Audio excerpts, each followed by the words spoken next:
Hello दोस्तों, आपका इस्तकबाल है आपके अपने YouTube channel one step for goal पे।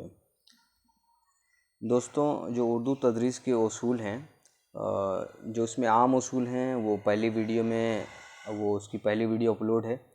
उसके जो तदरीस के जो इक़दामी उसूल हैं, आज उसके बारे में दोस्तों बातें होंगी।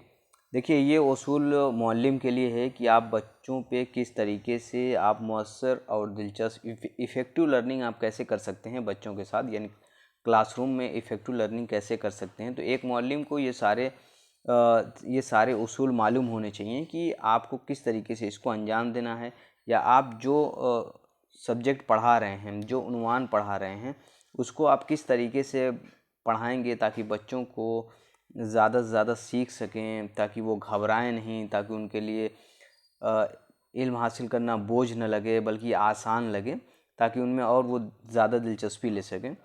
तो इसके बारे में दोस्तों बात होगी। ये देखिए, सीटेट के लिए तो बहुत ज़्यादा इम्पॉर्टेंट है और एमपीटेट के लिए इम्पॉर्टेंट है ये देखिए, वो इक़दामी उसूल वैसे तो आप देखेंगे जब कि उसूलों के बारे में, तो उसूल बहुत हैं दोस्तों। तदरीस के जो उसूल हैं वहाँ पे आपको principle of planning, principle recognisation, individual differences, democratic, division, revision, creation, recreation, recognise, remedial, sympathy, cooperative, democratic, ये सब बहुत से रूल हैं। लेकिन जो जहाँ तक उर्दू में देखा जाता है कि उर्दू में यही 6-7 जो रूल हैं, यही एग्ज़ाम में बार बार घुमा फिरा के यही क्वेश्चन आते हैं। और आपको क्या होता है कि कभी कभी इसमें तो डायरेक्टिव पूछ लिया जाता है कि ये इक़दामी उसूल में कौन कौन से हैं। तो इसी में से आपको एक ऑप्शन पे आपको टिक करना होगा। इसको हम थोड़ा सा तफसील से मुख्तसरन इसको जानेंगे। वैसे आप सिर्फ उसूल याद रख लीजिए तब भी काफ़ी है, लेकिन चूंकि पैटर्न बदल रहा है एग्ज़ाम का, तो इसके बारे में थोड़ी थोड़ी मालूमात होनी चाहिए, ताकि अगर 20 से क्वेश्चन पूछिए तो आप उसको बआसानी लगा सकें ऑप्शन को। दोस्तों, अब देखते हैं यहाँ पे तदरीस के इक़दामी उसूल। इक़दामी उसूल से मुराद वो उसूल हैं जिनके मुताबिक ज़बान की तदरीस में इक़दाम किया जाता है। यानी आप जब इक़दाम का मतलब है कि कदम बढ़ाना है, आप तदरीस की तरफ कदम बढ़ा रहे हैं। ये उसूल दर्ज झैल हैं। अब देखते हैं। देखिए दोस्तों, मालूम से नामालूम, जैसे नोन से अननोन, सिंपल टू कॉम्प्लेक्स, सादा से पेचीदा। दोस्तों, ये भी इसका भी अगर उर्दू में देखा जाए तो सिंपल टू कॉम्प्लेक्स ही आता है। ठोस कॉन्क्रीट टू एब्स्ट्रैक्ट, ठोस से मुजर्रद, इसका है कॉन्क्रीट टू एब्स्ट्रैक्ट। गैर मुअय्यन और गैर वाज़ह तसव्वुर से मुअय्यन और वाज़ह, यानी डिफ़ाइन हो, आपका एम और ऑब्जेक्टिव क्या है वो बिल्कुल आपको डिफ़ाइन हो, आप किस लिए पढ़ा रहे हैं या क्या पढ़ा रहे हैं। ख़ास से आम की तरफ, जनरल टू स्पेसिफिक, और मुकम्मल से जुज़ की तरफ, इसको होल टू पार्ट। ये 7 उसूल हैं, हम इसके बारे में मुख्तसरन देखेंगे दोस्तों। देखिए, मालूम से नामालूम की तरफ इस उसूल का तकाज़ा क्या है ये देख लेते हैं। इस उसूल के तकाज़े क्या क्या होते हैं। हर नए सबक से मुताल्लिक बच्चों की साबका मालूमात को ठीक ठीक तरीके से आप जान लें, यानी ठीक तरीके से उसको कर लिया जाए, उसकी बुनियाद पर नई बातें बताई या सिखाई जा सकें। इसके बारे में आप क्या, यानी ठीक ठीक तरीके से उसके बारे में आपको मालूम हो जाए कि आप क्या सिखा रहे हैं साबका मालूमात के ज़रिए। अब यहाँ पे दोस्त सेकंड ऑप्शन क्या है इसमें, सबक की तमहीद में ऐसे सवालात किए जाएं जिनसे बच्चों के साबका मालूमात का बखूबी अंदाज़ा हो। देखिए दोस्तों, आप लेसन प्लान बनाते होंगे तो वहाँ पे जो तमहीद की जाती है, तमहीदी जो सवालात किए जाते हैं, ज़ाहिर सी बात तमहीद कहानियों के ज़रिए भी होती है, एक्टिविटी के ज़रिए होती है, सवालात के ज़रिए भी होते हैं। उसके बहुत से तरीके हैं आपको तमहीद करने के। तो वहाँ पे जो तमहीद आप करते हैं तो वो बच्चों की जो साबका मालूमात है, आप वहीं से उसको लेसन को इंट्रोड्यूस कराते हैं, यानी लेसन का तारुफ करवाते हैं कि आज हम ये उन्वान पढ़ेंगे। वही बात कही गई है कि हर नए सबक से मुताल्लिक बच्चों की साबका मालूमात को आपको मालूम होना चाहिए कि बच्चों के पास साबका मालूमात क्या है, ताकि साबका मालूमात के ज़रिए आप नई मालूमात को आप जोड़ सकें। इसमें सेकंड क्या है, सबक की तमहीद में ऐसे सवालात किए जाएं जिनसे बच्चों की साबका मालूमात का बखूबी अंदाज़ा हो। यानी जब तक आपके बच्चों के साबका मालूमात का अंदाज़ा नहीं होगा तब तक आप एक अच्छी तदरीस और इफ़ेक्टिव तदरीस, मौसर तदरीस आप नहीं कर सकते। इसमें थर्ड ऑप्शन क्या है, एक मजमून के मुख्तलिफ असबाक इस अंदाज़े तरतीब दिए जाएं कि हर अगले सबक का साबका असबाक से ताल्लुक़ कायम होता जाए। यानी इसमें जो भी आप सबक पढ़ा रहे हैं तो उसको इस तरीके से आप जोड़ दीजिए कि उससे बच्चों की जो प्रीवियस नॉलेज है उसको वो जोड़ता हुआ एक नए नॉलेज की तरफ, नए इल्म की तरफ, नई मालूमात की तरफ उसको जोड़े, ताकि बच्चे को भी लगे कि हाँ, हम जो जानते हैं ऐसा नहीं है बेकार है, उसका भी कोई मतलब है। अब ये देखिए दोस्तों, आसान से मुश्किल की तरफ, इससे आप लफ्ज़ी से मालूम हो जाता है कि आसान का मतलब ये कि बिल्कुल जो आसान चीज़ें हैं आसान आसान आसान, उसके बाद मुश्किल से मुश्किल चीज़ों को आप समझा सकें। ये ज़िंदगी का भी रूल है कि कोई भी चीज़ आप जब शुरू करते हैं तो डायरेक्ट उसका हार्ड वर्क नहीं करते हैं, पहले थोड़ा थोड़ा करके उसको सीखते हैं। इसमें देखते हैं क्या है, ये उसूल भी तालीम के हर शोबे और सबक में कारआमद है। कोई भी शोबा हो, तालीम का हो या तालीम करना हो, वहाँ पे भी ये कारआमद है या वहाँ पे भी इससे काम लिया जाता है। लेकिन ज़बान में इसकी अहमियत बहुत ज़्यादा है। ज़बान पढ़ने, लिखने और बोलने में कई मुश्किल काम आते हैं, कई मुश्किल मकाम आते हैं। तो इसमें आपको क्या करना है, जैसे कि कवायद की दुश्वारियाँ मशहूर हैं, जो आम तौर से बहुत सी कवायद की दुश्वारियाँ होती हैं। कवायद की दुश्वारी इलाके के हिसाब से भी होती है, बहुत जगह का की इस तरीके से उसका ध्यान नहीं रखा जाता है, मुज़क्कर का मुअन्नस बोल दिया जाता है, तो वो इलाके का जो असर होता है यहाँ पे ये भी देखा जाता है। अगर सबक की इब्तिदा में कई मुश्किल मसले की बहस शुरू कर दी जाए तो इसमें तलबा के जहन पर असर पड़ता है। मसलन ये यहाँ पे ये कहा गया है, यहाँ पे थोड़ा सा ध्यान से सुनिएगा दोस्तों, कि अगर हम बहुत मुश्किल चीज़ों को, जैसे वैसे भी 6 to 8 में आप देखते होंगे कि डायरेक्ट ग्रामर नहीं पढ़ाई जाती है। वो क्या है कि आप कोई नस्र पढ़ रहे हैं या कोई नज़्म पढ़ रहे हैं या कोई कहानी पढ़ रहे हैं, तो वहाँ से आपको जुमले निकाल के, ये जैसे फ़ेल की तारीफ़ क्या हुई, यहाँ से मुरक्कब क्या हो गया, मुफरद क्या हो गया, वाहिद क्या है, जमा क्या है, अलग से कोई रूल की किताब नहीं है कि नहीं आपको ग्रामर के लिए किताब पढ़नी है। एनसीईआरटी ही का ही पैटर्न यही है कि बीच से वहाँ से कुछ ग्रामर्स निकाल लिए जाते हैं और रोज़मर्रा ज़िंदगी से जोड़ के उनको आसान आसान तरीके से, ताकि वो उसको किताबों के साथ साथ उनको ग्रामर भी अच्छी खासी ग्रामर आ जाए। तो यही है दोस्तों। अब इसमें थर्ड देखते हैं, सादा से पेचीदा। ये भी सिंपल टू कॉम्प्लेक्स इसको कह सकते हैं आप, सिंपल टू कॉम्प्लेक्स। मौलवी को चाहिए कि हर सबक में सादा तसव्वुरात पहले बताएं। जैसे पहले पढ़ लेते हैं इसको। मौलवी को चाहिए कि हर सबक में सादा तसव्वुरात पहले बताएं, फिर पेचीदा मुश्किल बातें समझाएं। इस तरह बच्चों की उम्र, उसकी फ़हम, उसके तजर्बात और मुशाहिदात को सामने रखकर तदरीस की जाए। देखिए दोस्तों, यहाँ पे फ़हम है यानी उसकी अंडरस्टैंडिंग, बच्चे की अंडरस्टैंडिंग क्या है, उसके तजर्बात यानी उसने क्या क्या चीज़ें एक्सपीरियंस की है, मुशाहदात बच्चे के ऑब्ज़र्वेशन क्या हैं, वो क्या क्या चीज़ों को मुशाहदा करता है, ऑब्ज़र्व करता है। तो वही बात बताया जा रहा है कि इन सारी चीज़ों को, बच्चे की उम्र का, बच्चों की नफ्सियात का, बच्चों के तजर्बात का, इन सारी चीज़ का अगर आपके पास इल्म होगा तो उसी हिसाब से आपको सादा से पेचीदा की तरफ आप उस तदरीस को ले जाएंगे और बच्चे इसको ज़्यादा दिनों तक चीज़ों को याद रख पाएंगे। अब आते हैं दोस्तों ठोस से मुजर्रद की तरफ, यानी जैसे कॉन्क्रीट टू एब्स्ट्रैक्ट। कॉन्क्रीट का मतलब वही होता है दोस्तों, जैसे कि आपके हाथ में उंगलियां हैं तो आप इसको देख सकते हैं, है ना, उंगलियां हैं तो आप इसको देख सकते हैं।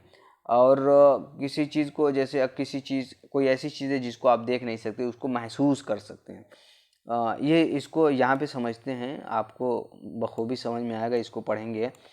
इस असूल के मुताबिक मुजर्रद तस्वुरात को कायम करने के लिए ठोस अशिया की मदद ली जाती है, किसी ठोस अशिया की मदद ली जाती है। अब देखते हैं, यहाँ पे मिसाल बहुत अच्छी है दोस्तों, इंशाल्लाह भूलेंगे नहीं आप। मसलन बच्चों को गिनती, पहाड़े जोड़ना, घटाना वगैरह सिखाने के लिए उंगलियों का इस्तेमाल, कंचे वगैरह का इस्तेमाल, यानी उंगलियों और कंचे वगैरह से मदद ली जाती है।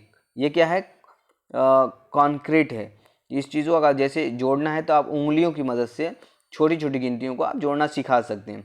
तो बहुत सहूलियत होती है अगर कंचे और उंगलियों से आप सिखाएंगे, और धीरे धीरे बगैर किसी की मदद से बहुत आसानी से जोड़ने घटाने लगते हैं।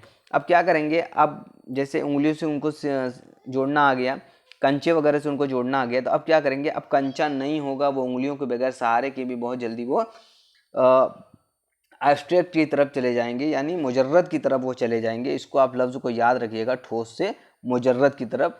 क्वेश्चन आते हुए भी अगर लफ्ज़ के माना नहीं समझ में आते हैं तो वहाँ पे क्वेश्चन दोस्तों गलत हो जाता है। तो लफ्ज़ पे थोड़ा सा ध्यान दीजिएगा। उर्दू में ये काफ़ी मसला आता है कि लफ्ज़ समझ में नहीं आ पाता है तो क्वेश्चन गलत हो जाता है। ऐसा नहीं कि क्वेश्चन आपको नहीं आता, क्वेश्चन आता है, बस मीनिंग थोड़ा सा समझने में मसला आ सकता है। तो ऐसे क्या है, जोड़ने को उंगलियों का जब धीरे धीरे वो उंगलियों के सहारे जोड़ेंगे तो एक वक्त ऐसा आएगा कि बगैर उंगलियों को, बगैर कंचे की वो जोड़ना शुरू कर देंगे। अब इसकी तदरीस हम कैसे कर सकते हैं, इसको उर्दू में हम इसको कैसे इस्तेमाल करते हैं, इस तरह कि जैसे कोई कहानी बता रहे हैं तो मॉडल के ज़रिए से, तस्वीर के ज़रिए से, नक्शे के ज़रिए से, चार्ट की मदद से मुजर्रद तसव्वुरात को कायम करा सकते हैं। मतलब तस्वीर है, कोई चार्ट आपने बनाई, कोई कहानी का आपने चार्ट बना दिया। अब उनके पास वो ठोस चीज़ें हैं, सामने उनके हैं, दिख रहा है। अब उसके बाद उनसे ये कहिए कि इन तस्वीरों से आपके जहन में कोई कहानी आ रही है। अब क्या है, मुजर्रद है, अब ठोस है, ठोस से वो मुजर्रद की तरफ अब सोच रहे हैं, जो उनके जहन में आ रहा है, जो कहानी बना रहे हैं वो है मुजर्रद। दोस्तों अगर कोई भी समझने में कोई मसला आए या कुछ भी प्रॉब्लम्स हो तो आप उसको कमेंट करिए और ज़्यादा से ज़्यादा इसको शेयर करिए, ताकि जिनको उर्दू जिनको मवाद नहीं पहुंच पा रहा है उनको बआसानी पहुंच सके। इंशाल्लाह सारी पेडागोजी इस पे हल कराई जाएगी। दोस्तों ज़्यादा से ज़्यादा शेयर और लाइक, कमेंट, सब्सक्राइब करिए, बेल आइकन दबाइए दोस्तों, ताकि हमें भी लगे कि हमारी मेहनत काम आ रही है। अब इसमें देखते हैं, असबाब की इब्तिदा ठोस मुतय्यन मिसालों से हो, लेकिन इख्तिताम मुजर्रद तसव्वुरात पर होना चाहिए। देखिए ये सीटेट में क्वेश्चन इस तरह से, बिल्कुल इस तरह से आया हुआ है। हमने वहीं ऑप्शन से इन सारी चीज़ों को निकाला है, काफ़ी मेहनत से नोट्स बना है, ताकि चूँकि ऑप्शन इसको अगर पढ़ लेंगे तो बिल्कुल ऑप्शन आपको इसी से टकराते हुए ऑप्शन मिलेंगे। तो क्या है, असबाब के इब्तिदा ठोस मुअय्यन, जैसे हमने चार्ट बताया मिसालों के ज़रिए, लेकिन उसका इख्तिताम मुजर्रद तसव्वुरात पर होना चाहिए। अगला क्या है, ठोस अशिया या मुअय्यन मिसालों से उस वक्त तक मदद ली जाए जब तक ज़रूरी है, मतलब जब तक ज़रूरी है, रब्ता रब्ता मुजर्रद तसव्वुरात कायम करने की फ़िक्र की जाए। यानी इसकी ज़रूरत तब तक है जब तक बच्चे एब्स्ट्रैक्ट तरीके से नहीं सीख पा रहे हैं उसकी, तब जैसे उनके जहन काम करना शुरू करते वहाँ से इसकी अशिया की ज़रूरत ख़त्म हो जाती है। अब ये दोस्तों देखते हैं पाँचवा, गैर मुअय्यन और गैर वाज़े तसव्वुर से मुअय्यन और वाज़े की तरफ। इसको आप खुद समझ में आ रहा है, गैर मुअय्यन ऐसा नहीं है कि गैर मुअय्यन और गैर वाज़े है, जो आप पढ़ा रहे हैं वो वाज़े हो, गैर वाज़े से मुअय्यन की तरफ, यानी जैसे कहते हैं अननोन टू अननोन। तो इस तरीके से इसका भी आपको इल्म होना चाहिए। अब देखते हैं इसकी तदरीस आप कैसे करेंगे।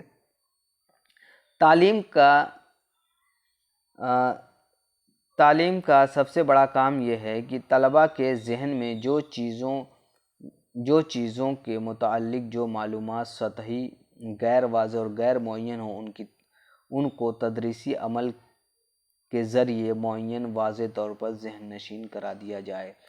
बहुत देखिए, तलबा के पास तो प्रीवियस नॉलेज बहुत होती है दोस्तों, लेकिन ये ज़रूरी नहीं है कि उनके पास जो नॉलेज हो वो बिल्कुल सही हो।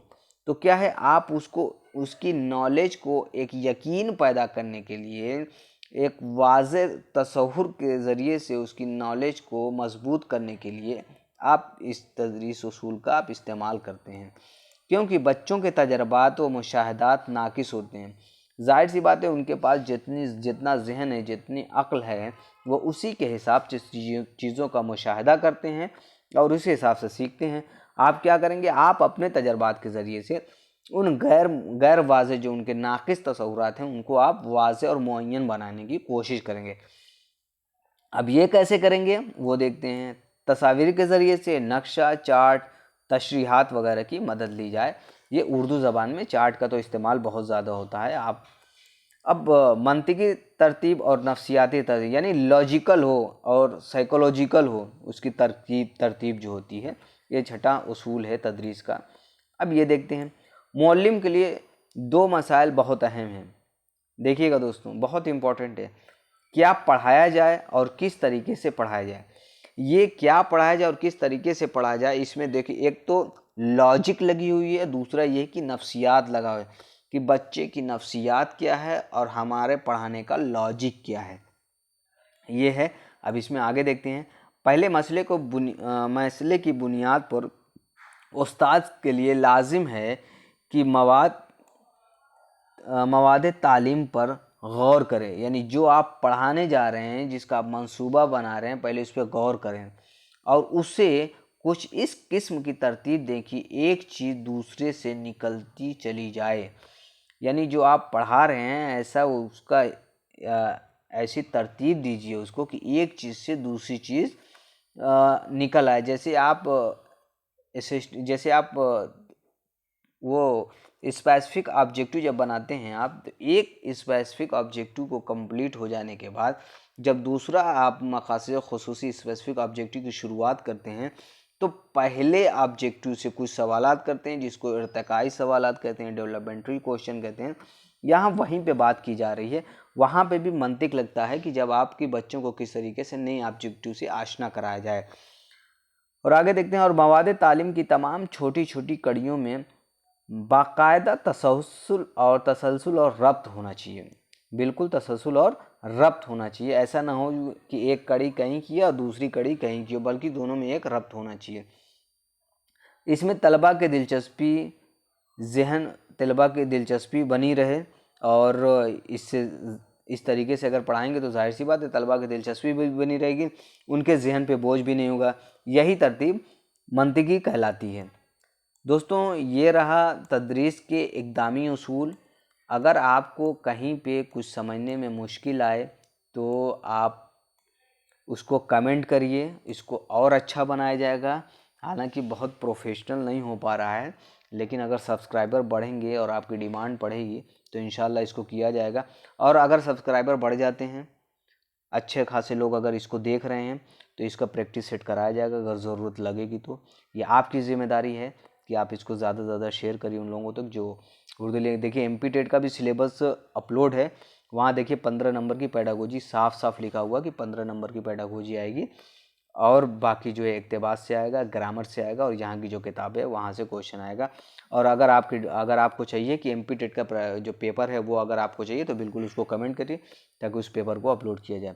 दोस्तों, पूरा वीडियो देखने के लिए शुक्रिया। और डिस्क्रिप्शन में व्हाट्सएप का ग्रुप लिंक दिया गया जो उर्दू कवायद और पेडागोजी के नाम से एक ग्रुप है, ताकि आपको PDF मिल सके जो ज़रूरी मालूमात है उर्दू से मुतालिक आप वहाँ पे शेयर किया जा सके और आप सबको मिल सके। उसको लिंक दिया हुआ, आप उसके ज़रिए से वहाँ पे ज्वाइन कर सकते हैं। दोस्तों, पूरा वीडियो देखने के लिए आपका शुक्रिया। मिलते हैं अगले वीडियो में।